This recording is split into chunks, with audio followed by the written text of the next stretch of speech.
Hey, RetconRaider here, and welcome back to episode 33. We're diving right into things today. First, you'll notice we have a new ambition, which is to destroy 4 locations held by orcs. That shouldn't be much of a problem, especially not with the greenskin raiders camp here in front of us. I handled our bookkeeping off-screen, and I picked up a new contract off-screen, in this case, to wipe out this particular camp that's been troubling Weedmark. Looks like we're dealing with 15 young orcs, so this shouldn't be too difficult as long as we stay on our guard and handle this intelligently. Fortunately, we immediately have the advantage of elevated position for our archers. That should actually help us weed out at least a few of these orcs before they can even make contact with our front line. As usual, you'll notice the orcs have to stop just shy of our front line. That gives us 1 turn to set up for their arrival. So of course we're going to move our front line up, so we can immediately take advantage of the elevated terrain bonus. That should make the fight even easier to handle than I'm already anticipating it will be.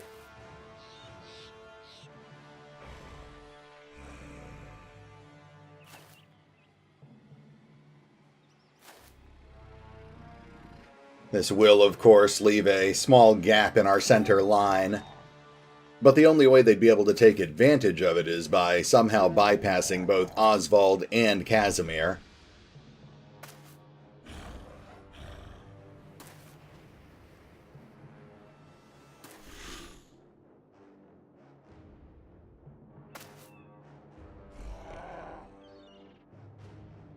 And I think we're good. This positioning looks adequate. Moving into round 2, and here they come. Looks like Janos has been stunned. But now our archers are up, so let's see if we can thin out the pack a little more. Bunny drops our second orc young. Continues firing into the horde.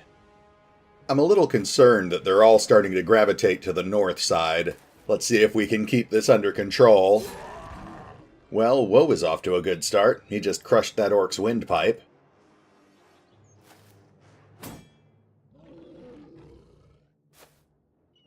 Oof. But Oswald the Reaver just got his face sliced open. That reduces his stamina recovery rate, as well as his morale.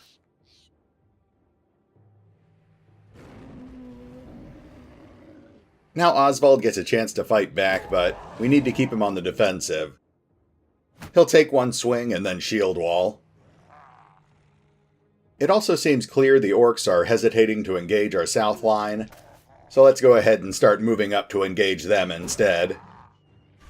You'll notice that we've swapped out our usual spears in favor of military picks this time around. Those do about the same amount of damage as the spears, but they inflict double damage on armor, so I wanted to test it out against Orc Young before we tried that against Orc Warriors. Though great weapons are still king. I just doled out a slashed leg muscle there. Now you can clearly see the orcs are indeed wrapping around our north line. Our archers will focus their attention on trying to slow those guys down. Chiron crushes the last of that orc's armor, then plunges his blade into the orc's chest. Rhonda steps up and finishes off the badly wounded orc, then plunges his greatsword through their front lines, killing 1 orc and badly injuring another, before he gets stunned in turn. Now we're at the bottom of the round, and there's nothing much we can do, but we haven't moved Henry yet, so let's bring him up behind the front line. He should be able to contribute better from there. Round 3. Let's see what these guys do. Looks like Casimir just took a bleeding wound, but otherwise he's fine. And we've got some heavy javelins incoming.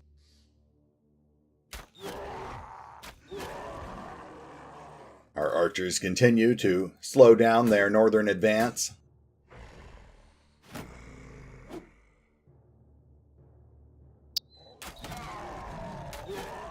We've almost broken the morale on their lead orc, and there it goes. He sucked up a chest wound too. In fact, let's just go ahead and finish him off. Bunny fells the first of their northern advance group, wounds another orc, but they are getting closer.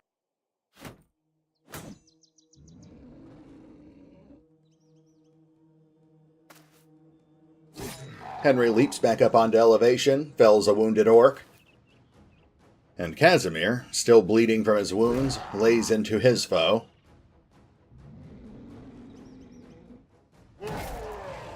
Doles out another leg wound, then finishes off the wounded orc with his dagger.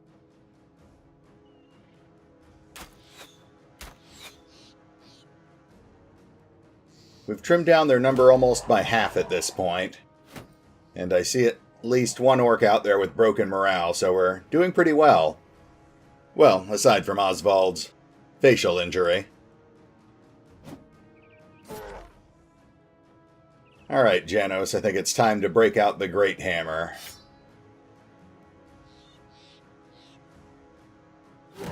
There we go. He kills the orc with broken morale, shatters a bone on the other one, and sends him reeling backwards.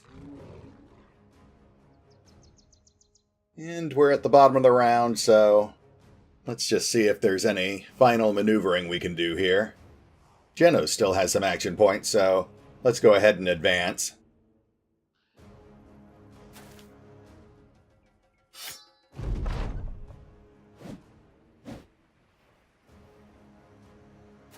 Alright, archers.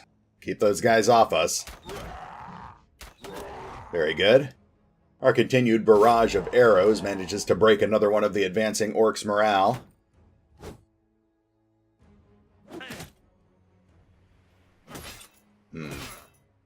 That orc young managed to take off half of Rondus's armor in one round. That's over 200 points of armor damage. Definitely no small feat. Just goes to show you how ridiculously lethal those orc specialty weapons are. Henry drives his banner through the broken orc's neck.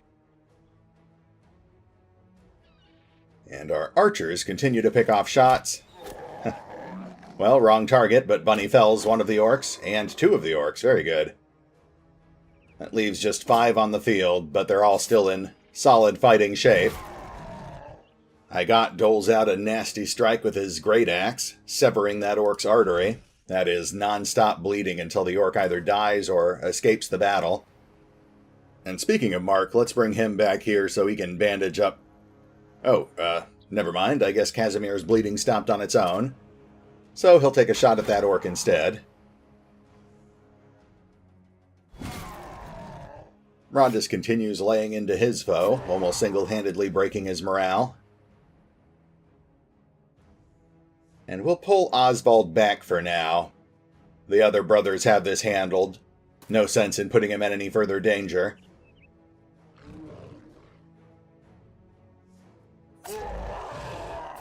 Chiron manages to fell Rondus's opponent with his dagger, then lays into Igot's foe as well. And Janos takes on his foe at higher elevation, though the odds aren't in his favor. Yeah, he lands a strike with his dagger, but not with his great hammer. Since Woe can't attack up 2 levels of elevation, he'll move to support Janos instead. And just as well, since it looks like the only orc who made it past our battle lines is fleeing anyway. Yeah, it looks like all of the unengaged orc young are trying to flee at this point.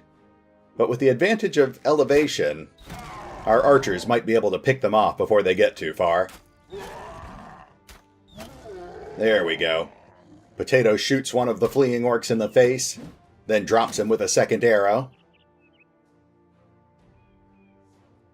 Henry will move up to support Janos as well.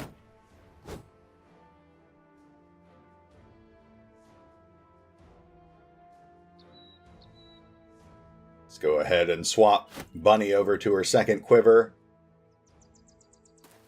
There we go, that's just close enough to fire on the other fleeing orc, and she takes off half of his armor. Mark puts an arrow through the fleeing orc's arm. And now Igot and Chiron can fight back against this other orc. They put him on the brink of death, but he's still holding on. Since they've got it handled, Rondus will start chasing the other fleeing orc. And Janos handily dispatches his own opponent.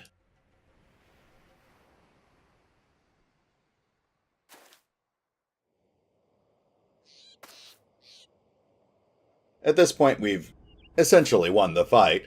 We're just seeing if we can harvest a little extra experience points and loot here.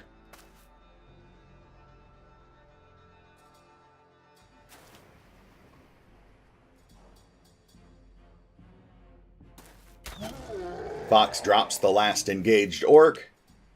And unfortunately, that last orc young is so far away now, I don't think we're going to be able to catch up with him. We'll just go ahead and pass with everyone until the end battle prompt pops up. There we go. It's over.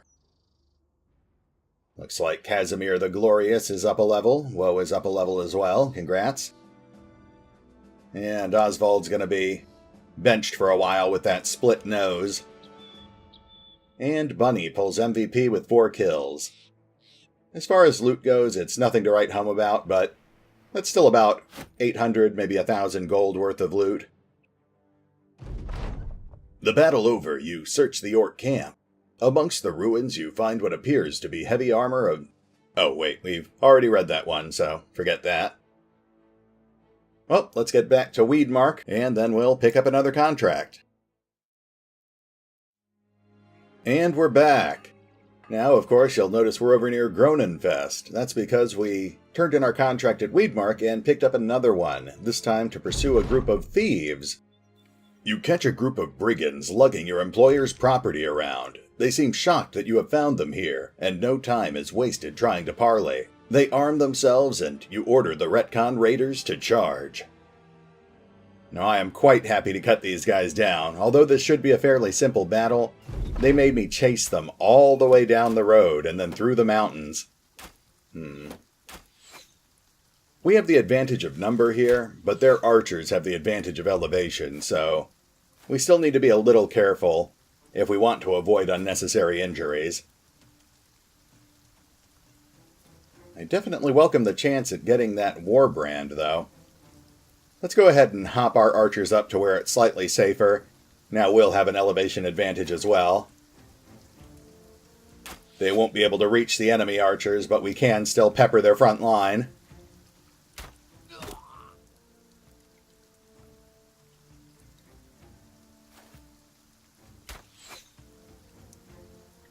This will also allow our front line to advance without having to worry about leaving the archers exposed. That way our front line can rush in and hopefully make short work of those raiders. Then they can push through and start picking off the marksmen as well.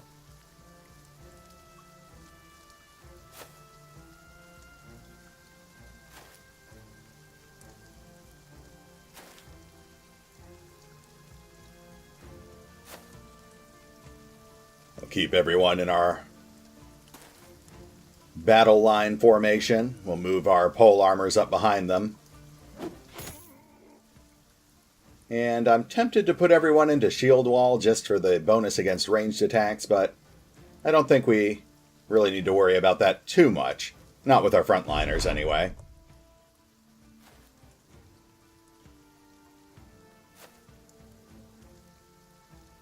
Looks like their great weapon wielders have already engaged. The guy with the war brand just took off half of Dominic's armor.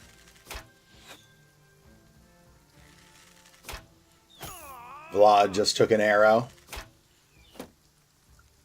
Nothing serious. I'll probably want to pull Dominic back when I get the chance. But everyone else is doing fine. Now our archers can return fire. There's no ideal target, so we'll just pepper our arrows across their ranks. Any damage they can inflict just makes things slightly easier for our frontliners.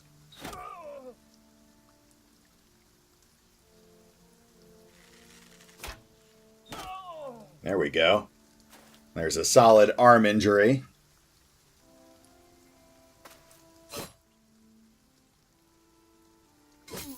And our pole armors get in the act, with Vlad doling out a chest wound.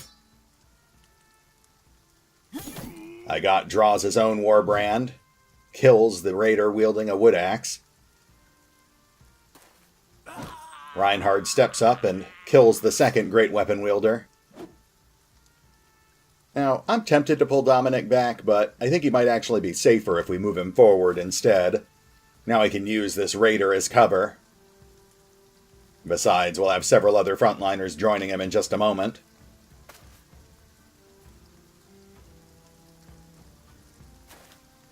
Jano steps up, crushes this raider's windpipe. Though really, you'd think having your windpipe crushed by a great hammer would be a little more fatal than that.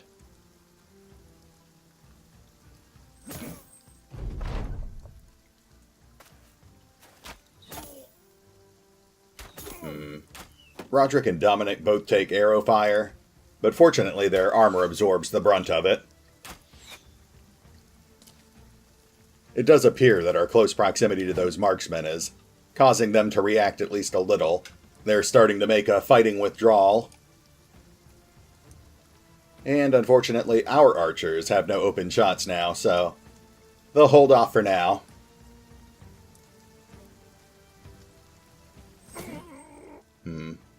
There goes the last of Dominic's armor.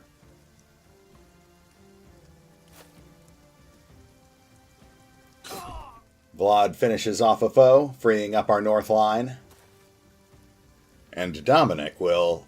Oh, wait, his opponent is broken, so he can immediately start withdrawing. We'll pull him back a space and shield wall him. Rondus engages the last of the great weapon wielders, deftly lopping off his nose. Chiron will start moving up towards the archers, though unfortunately he can't quite engage them. He might be put to better use finishing off this broken raider. Actually, let's just have him move to support Rondus instead. Whoops, but it appears I accidentally swapped his dagger out. Oh well. Now let's see if Roderick can finish off that broken raider. Well, he didn't kill him, but he definitely put him close. Reinhard steps up and fells the badly wounded raider. Jano starts climbing the hill. And our archers will, of course, continue holding back. At this point, the frontliners have it under control.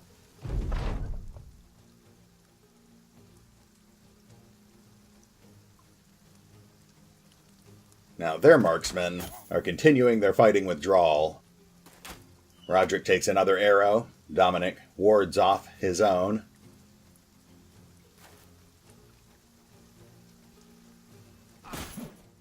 The last standing raider makes a great swing with his wood axe. A final defiant attack. Vlad will start pursuing the fleeing marksmen. And Chiron finishes off the last raider, then quickly moves up to engage the bulk of the fleeing archers. Looks like Rondus can join him. And at this point, the rest of the brothers will just start rushing up the hill as well.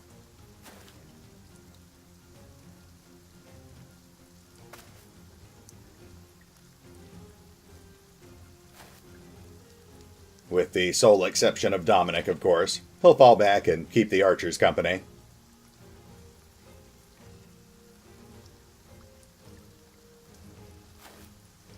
Hey, and surprise bonus, Chiron has just enough action points to engage one of the other marksmen.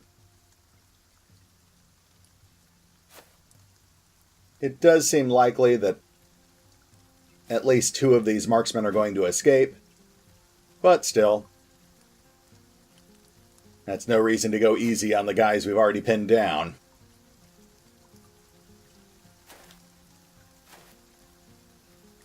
Actually, Janos does have his dog, so let's go ahead and unleash Jaeger. That will hopefully keep this guy pinned down long enough for us to catch up with him.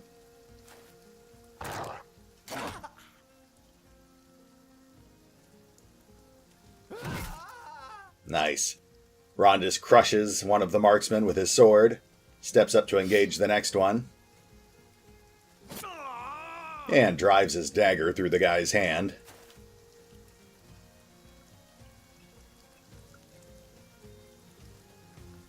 Roderick's getting a little winded, so he'll hold back for the moment. In fact, Reinhardt's getting winded too. These elevation changes are definitely doing a number on our guys. Fortunately, Reinhardt's got a dog as well. He'll release Runner.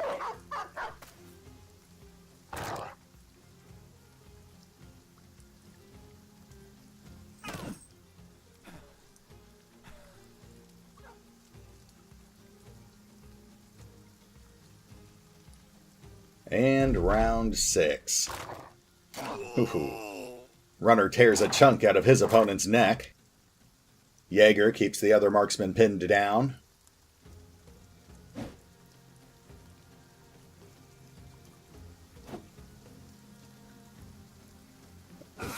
Vlad fells another marksman, freeing up the two brothers engaged with him. And there goes a third marksman, courtesy of Vlad's pike. Just one more remaining. I don't think anyone will be able to attack him this round, but he's pretty much done for.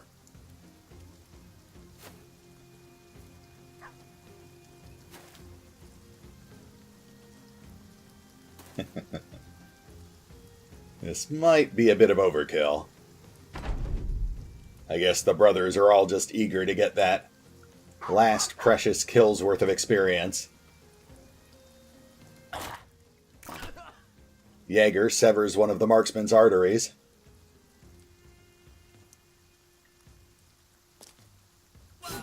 And Henry steps up and finishes the poor guy off.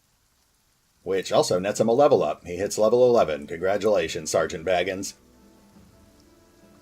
We've also got a three-way tie for MVP. And again, no loot really worth writing home about, but we'll take it all. And we'll head back to Weedmark to collect our pay. What have we got going on here? We've seen this event before. This shady figure is offering us a trivial amount of coin to betray our employer, but I think the raiders value their reputation more than a bit of coin, so we will, of course, decline, and head back to Weedmark. We'll be right back. And welcome back. Here we are in Weedmark, picking up a new job. Red in the face, a drunken Count Balin von Ravenholt slams a mug down as you enter his room. Sell swords, right? His guard looks in and nods. The nobleman laughs. Oh, good. More men to send to their deaths. He pauses before bursting into laughter. I joke. What a joke, right? We're having an issue with some goblins northeast of Firthwacht. I need you to go take care of them. Are you up for this, or should I ask someone else to dig their own? I mean, he shuts himself up with another drink. Let's see, 220 coins in advance, 860 when the job is done. Sounds good.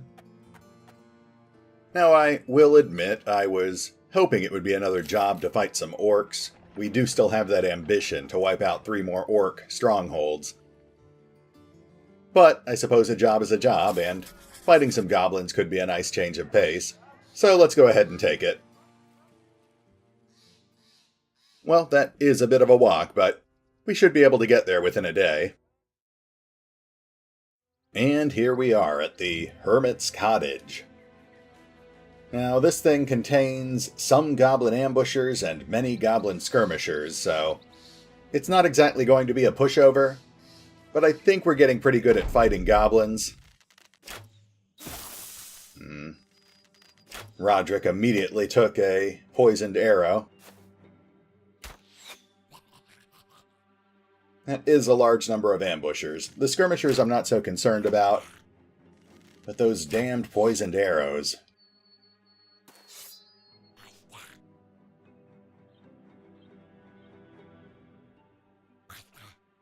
For the most part, it looks like the goblins are going to hold steady. They justifiably believe themselves to have us outgunned.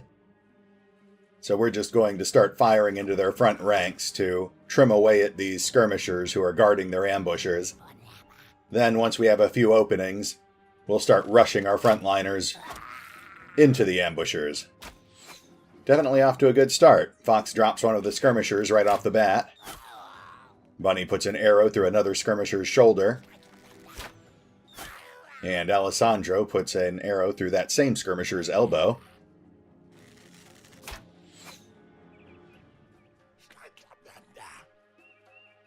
Not bad. I mean, our archers could have theoretically done a bit better. But all things considered, I think we're off to a good start. Now we'll set our whole front line into shield wall. That should provide a significant defensive boost for both our front line and the archers and pikemen behind them.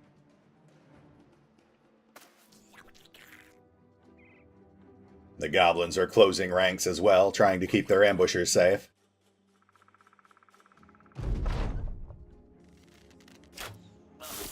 Who is that? Looks like Wajtek just got hit by a poisoned arrow.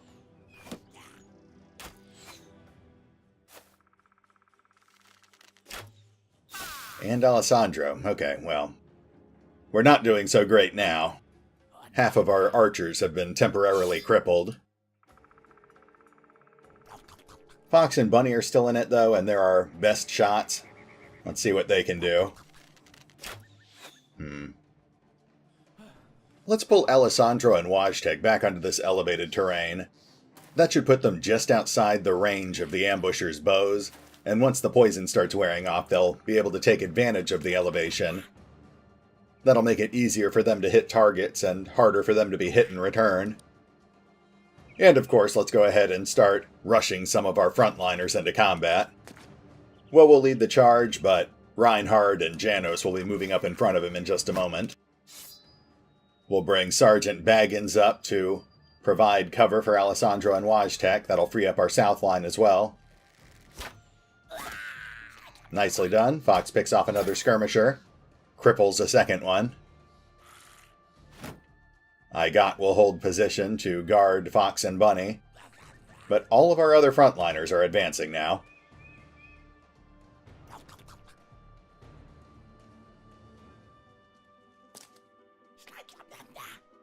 Now, of course, I don't want to engage immediately because we are going to be hit by a barrage of bolas and nets in a second.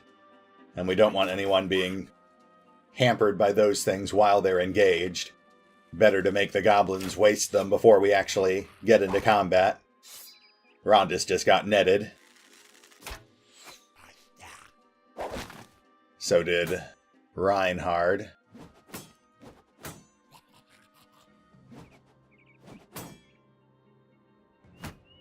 We seem to be fending off the bolas pretty well. Chiron just got netted.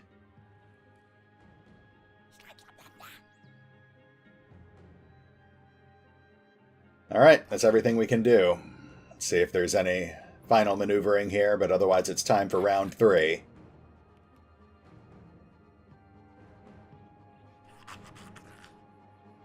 Okay, ambushers, do your worst.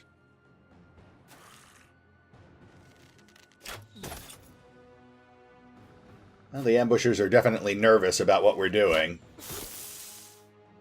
They managed to land a hit on Reinhard there, but otherwise most of them... Ooh, okay. There's a second arrow on Reinhard. He's not badly hurt, he's just poisoned. And half of the ambushers are making a fighting withdrawal. That's a good sign. Now Fox and Bunny can try to pick off some more of the skirmishers. Bunny puts a shot through one of the skirmishers' hands. Wajtek and Alessandro are still shaking off the effects of that poison, but at least they can take quick shots. Wajtek missed, but Alessandro manages to dole out a chest wound.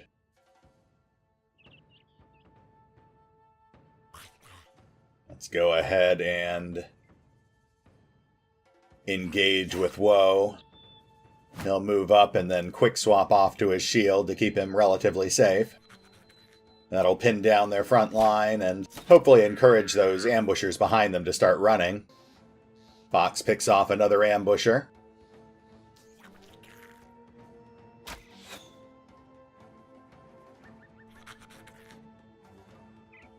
Roderick quickly moves up to engage. We'll bring him up front here. That way he can block line of sight to the two brothers who have been netted just in case they can't get loose. We'll continue hanging back. Sorry, brother. We need you on Fox and Bunny.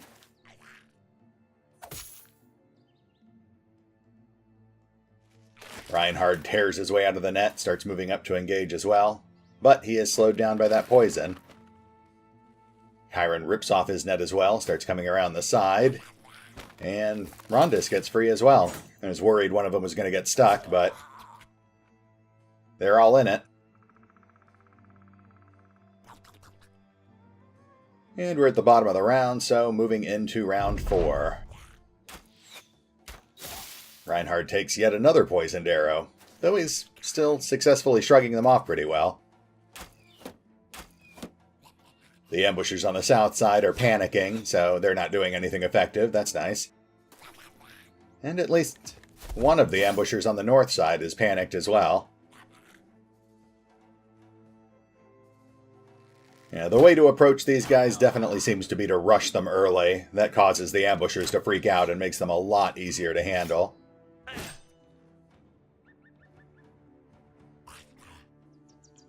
Fox and Bunny don't have a lot of great shots, so they'll just start firing into the formations here.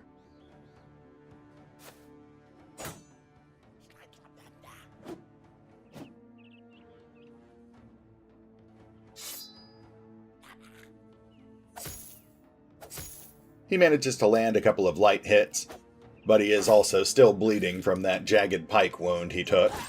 Ooh. Roderick handily dispatches his foe, sending his head flying. And 2 decapitations in 1 round. I think it's fair to say Roderick's getting the hang of that warbrand.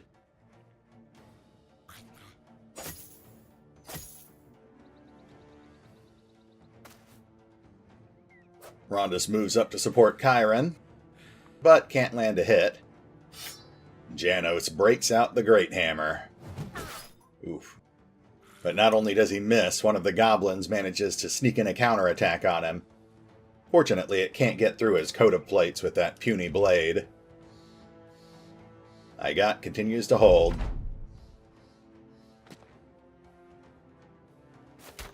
And the ambushers are continuing their fighting withdrawal. Except for those two. Those two apparently feel pretty confident with the last couple of skirmishers between them and our brothers.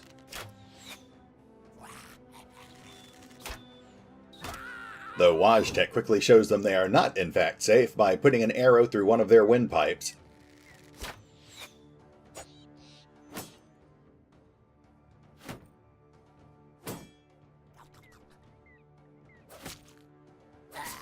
Woe cuts down one of the last skirmishers with a continued barrage of dagger strikes. Moves in to engage the pike-wielding goblin that injured him earlier.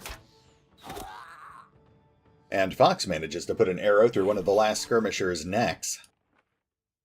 A lot of neck shots here. I approve. Roderick starts scouting for that last ambusher. We saw him move behind those rocks there. And while he's doing that, Rondis finishes off this skirmisher, freeing up Chiron, who moves to support Woe. And Chiron handily dispatches that foe before locking down one of the fleeing ambushers. Reinhard cuts down the last frontliner, engaging an ambusher as well, but Janos quickly heads him off, crushing that ambusher to the ground with his great hammer. At this point, it's just cleanup. We're pursuing the fleeing goblins, seeing who we can kill before they all escape. Unfortunately, that ambusher is likely to get away. He is way too far ahead of us.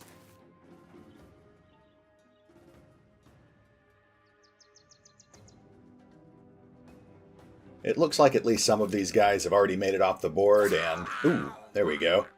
Woe cuts down another one of the Goblin skirmishers.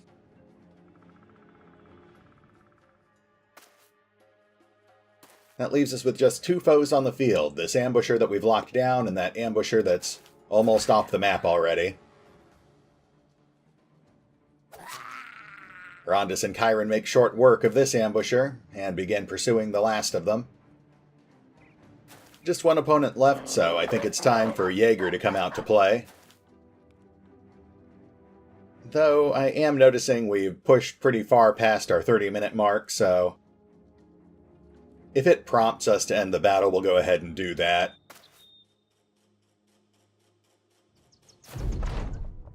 Yeah, for the sake of time, let's just call this battle over. Alright, Alessandro's up to level 9. And it looks like Fox pulled MVP with 3 kills. Nothing significant as far as loot goes, but we should get a few hundred gold for all this. Plus the 1,000 gold that we're getting for the contract, so all in all, a pretty good day. While the short greenskins put up a hell of a fight, your company managed a better one. The last of the goblins slain, you take a look around the ruined encampment. It appears they were not totally alone. There's evidence that other goblins ran off while the fighting was going on. Maybe family? Children? No matter. It's time to return to Count Balin von Rabenholt, the man who hired you. Another job well done. I think it's time to head back to Weedmark, collect our pay, sell off this excess loot, and buy another round of drinks for the men. We'll pick up there next time. Hey, RetconRaider here. The war against the greenskin invasion continues, but so far it's just been business as usual. Contracts, loot, and wandering mobs, though we are starting to see a growing number of orc and goblin patrols. Though I didn't actually show it, there was one point where the raiders actually spotted an orc warband with over 20 orcs in it. While I'm all for cutting down the occasional orc or goblin patrol, especially if we're being paid to do it, I'm not ashamed to admit that the second that warband started heading in our direction, I ordered the raiders to start heading the other way. We've also started seeing the effects of the war in some of the western settlements along the edges of the orc and goblin territories, where we first lost the King of Yellow. Several of those settlements now have the Orc Marauders modifier, which imposes a penalty on the goods and services that they have to offer. At the moment, my main goal is to finish our current ambition, destroying 3 more orc strongholds. That should net us some more renown, more morale, and some sort of unique orc trophy that will hopefully make it a little easier to handle some of the battles later in the war. But we'll definitely have to get the raiders on the front lines at some point, because otherwise we're going to start seeing entire cities crumble beneath the orcish onslaught. Don't worry, the invasion will end one way or another. I'm just trying my best to make sure that we all survive it. This is RetconRaider, signing off. Thanks for watching. Oh, and remember, although I do love playing Battle Brothers, you can find out more about the game by visiting the official website or the fan-run wiki. Links are in the description.